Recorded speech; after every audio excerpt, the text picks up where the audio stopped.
ಹಿರಿಯರು ಕೂಡ ಆಗಮಿಸಿದ್ದಾರೆ. ಈಗ ನಮ್ಮ ಜೊತೆಗೆ ಮಾತಾಡ್ತಿದ್ದಾರೆ ಸಂಪಂಗಿ ರಾಮಯ್ಯ, ಧರ್ಮಾಧಿಕಾರಿ. ಸರ್, ಈಗ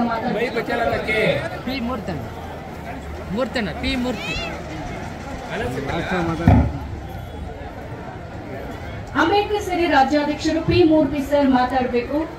ಈ ಶುಭ ಸಂದರ್ಭದಲ್ಲಿ ನಿಮ್ಗೆ ಏನ್ ಅನಿಸ್ತು? ಹಾಗೆ ನರಸಿಂಹರಾಜು ಸರ್ ನೇತೃತ್ವ. ದಯವಿಟ್ಟು ನಮ್ಮ ಅಂಬೇಡ್ಕರ್ ಸೇನೆ ಮತ್ತು ದಕ್ಷ ಡೆವಲಪರ್ಸ್ ವತಿಯಿಂದ ಇವತ್ತು 101 ಜೋಡಿ ಸ್ವಾಮಿ ವಿವಾಹ ಕಾರ್ಯಕ್ರಮವನ್ನು ಈ ಒಂದು ಸ್ವಾಮಿ ವೆಂಕಟೇಶ್ವರ ಸ್ವಾಮಿ ಸನ್ನಿಧಾನದಲ್ಲಿ ಈ ಒಂದು ಕಾರ್ಯಕ್ರಮ ಆಯೋಜನೆ ಮಾಡಿದ್ದಾರೆ.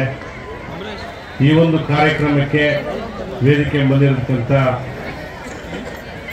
ಸನ್ಮಾನ್ಯ ಶ್ರೀ ನಮ್ಮ ಗುರುಗಳಾದಂಥ ಮಾತಾಂಗ ಮುನಿ ಪೀಠದ ಗುರುಗಳು ಬಂದಿದ್ದಾರೆ. ಹಂಪಿ ಹಾಗೂ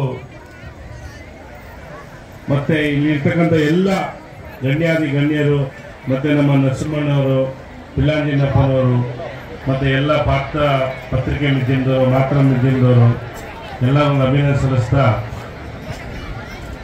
ಈ ಒಂದು ಕಾರ್ಯಕ್ರಮ ಮಾಡಬೇಕಾದ್ರೆ ಇದರ ಸಂಪೂರ್ಣ ಜವಾಬ್ದಾರಿನ ವಹಿಸ್ಕೊಂಡಿರೋದು ನಮ್ಮ ನರಸಿಂಹಣ್ಣವರು. ಯಾಕಂತ ಹೇಳಿದ್ರೆ ಇದು 7ನೇ ವರ್ಷದ ಕಾರ್ಯಕ್ರಮ. ಅವರಲ್ಲಿ ಏನೇ ಕೆಲಸ ಇದ್ರೂ ಕೂಡ ಎಲ್ಲವನ್ನೂ ಬದಿಗಿಟ್ಟು ನಾನೊಂದು ಒಳ್ಳೆ ಸೇವೆ ಮಾಡ್ಬೇಕಂತೇಳಿ ಪ್ರತಿ ವರ್ಷವೂ ನಮ್ಮ ಅಂಬೇಡ್ಕರ್ ಸೇರಿ ಮತ್ತು ನಮ್ಮ ಜಿಲ್ಲಾ ಶಾಂಜಿನಪ್ಪನವರು, ನರಸಿಂಹರು ಒಟ್ಟಾರೆ ಸೇರಿ ಈ ಒಂದು ಪುಣ್ಯದ ಒಂದು ಕೆಲಸನ ಮಾಡ್ಕೊಂಡು ಬಂದಿದ್ದಾರೆ. 101 ಜೋಡಿ ಮದುವೆ ಮಾಡೋದು ಸಾಮಾನ್ಯ ವಿಚಾರ ಅಲ್ಲ. ಯಾಕಂದರೆ ಇವತ್ತು ಬಡವರು ರೈತರ ಮಕ್ಕಳ ಮದುವೆ ಮಾಡ್ಬೇಕಾದ್ರೆ ಎಲ್ಲೋ ಒಂದು ಕಡೆ ಸಾಲ ಮಾಡ್ತಾರೆ, ಜಮೀನು ಮಾಡ್ತಾರೆ, ಮನೆ ಮಾಡ್ತಾರೆ, ಅಂತ ಒಂದು ಕಷ್ಟಕಾಲ ಎಲ್ಲವನ್ನು ಮಾರಿ ತಮ್ಮ ಮಕ್ಕಳಿಗೆ ಮದುವೆ ಮಾಡ್ತಾರೆ. ಆದರೆ ಇವತ್ತು ಈ ಒಂದು ಪುಣ್ಯಕ್ಷೇತ್ರದಲ್ಲಿ ಯಾವುದೇ ಖರ್ಚಿಲ್ದಂಗೆ ಎಲ್ಲರ ಜೊತೆಯಲ್ಲಿ ನಿಂತ್ಕೊಂಡು ಈ ಒಂದು ಪುಣ್ಯದ ಕಾರ್ಯ ನಡೀತದೆ ಅಂತ ಹೇಳಿ ನಿಜವೂ ನನಗೆ ತುಂಬ ಖುಷಿ ಆಗ್ತಿದೆ.